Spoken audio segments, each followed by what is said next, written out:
Okay guys, ano to sa ato ang ah, sagingan. So, morning sagingan sa kong papa, sa kong mama. Yan ata dire para i-rehab na to ang atong sagingan. Kay nani ang hitabo karon. Makita ninyo din kani oh. Lutaw na kayo ang iyang punuan. So kailangan siya i-rehab. So kaning saha niya ato na ni siyang i-transfer para mo bag-o na pud siya. Mahimo pud siyang mother. So darang hitabo.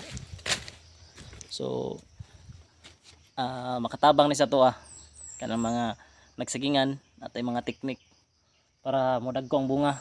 Kay ang mahitabo manggod og dili na to i-rehab, gagmay kay ang bunga. So mangita ta diri gagmay ang bunga. Tara. Kato guys, inyo to nakita.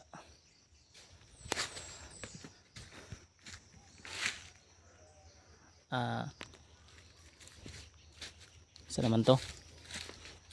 So ang ihang bunga gagmatoy. So kailangan gud siya replanting para sa to guys gamay kayo kataas siya pero gamay kay bunga. So mo na siya nga kailangan siya usabon og tanom. So day 1 na to sinsya kayo kay nag-adjust pagod akong lawas. So grabe gid ka kapoy unya. Day 1 upat pa lang kapunuan natong natanom.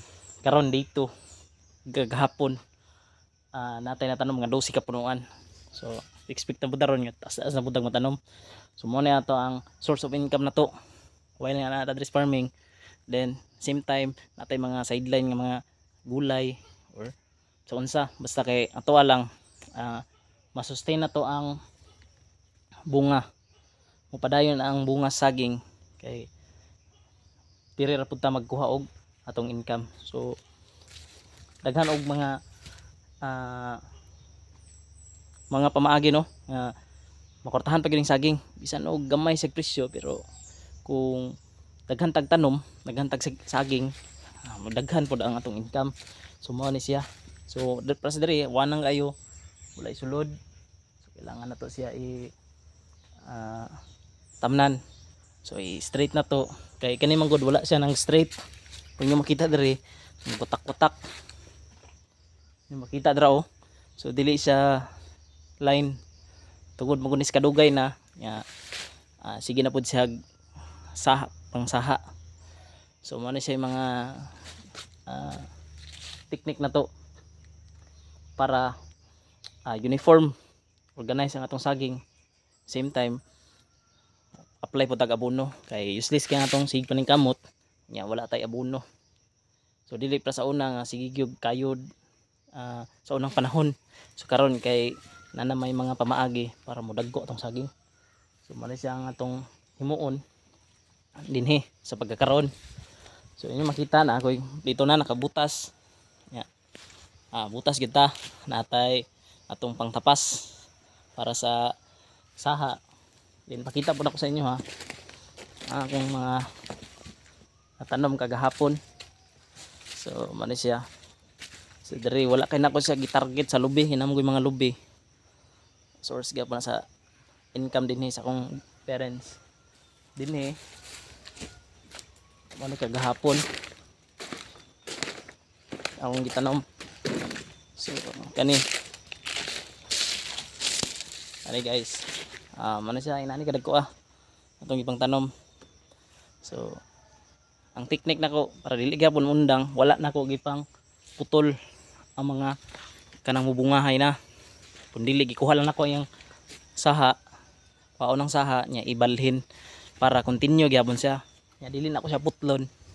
Kay kini mo daggo ra man mo dahon ra man So at least dako na siya daan. Wala na ko siya giputol dito. So mo na siya sus mga pamagi. So kani ito dito. So nakatanom na ta. So mga bandi na ta padulong diri. para ma-straight na ni nya. Inyo makita tora. So wala gid sa nakalain sa kanalin niya. So mo na siya guys. Technique na siya kapag kanang gusto mo magsagingan kani ikan sa akong pagpanrabaho. So ni balhin ko din kay ipiyal man sa tuang ginikanan. So para ra pud tanan so, magsuon. So kumon pa man nga area. So ato sang pahimuslan. So banstabang sa Ginoo kana lang gyud na lang gid pagsalig sa Ginoo.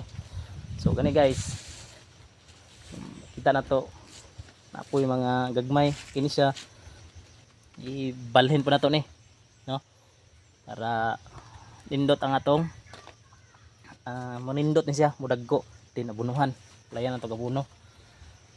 So para dito akong balay sulod sa ginga di na makita. Then apoy resort dia nindot ka ng resort dia mga farmers kana dia. So suroy mo diri pohon suroy mo kuno siya. So mo lang na ito ang update. Sunod nga mga videos mo update ta para sa atong gulayan. So maggulay man ta para natay konsumo pang adlaw-adlaw sama sa mga tanon nga okra, kalong, batong pang subak-subak dayon. Mao gini sa techniques bukid nga napud ta income. So atong paningkamutan nga ang income nato sa atong pagpantrabaho kaya nato kaya bayaran ko sa income sa inadlaw nako sa produkto kaning saging. So mo nang kinahanglan ta nga mag-flexible pud ta diri sa farming para dili pud ta gasto kayo. Kay karon man gud instant pwede na ta mag kung napoy mga baligya diri para sana mukaon kag tinapa palit man na kwarta. Pero kung na kay mga tanom pwede na kanon na lang imuhang problemahon. So natong payag dito suroy ta dito ito ang payag or at the same time itong balay na diri. So ang atong money areas kong ate kaning tindahan niya.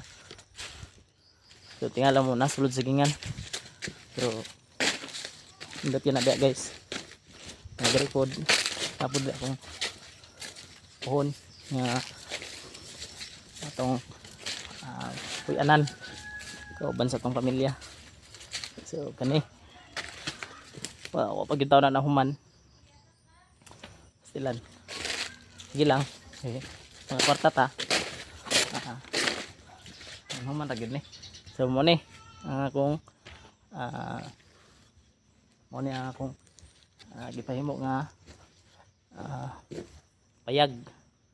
So kita niyo flooring na natay nagtambak sa ta ug yuta diri nya ang palibot anay sagingan saging na siya guys. So mo ni siya ang ato ang update. So mo na siya atong kumbatyunon puhon kana siya nga mahinlo ang atong sagingan. So mo ni siya ang atong update diri sa atong area. So update lang ni sa atong area guys ug sa akong sitwasyon karon dinhi. So hanggang salamat hinaot nga inyo ning subaybayan na akong mga videos, more videos sa pagtanom og saging sa farming. So na to lang guys. God bless.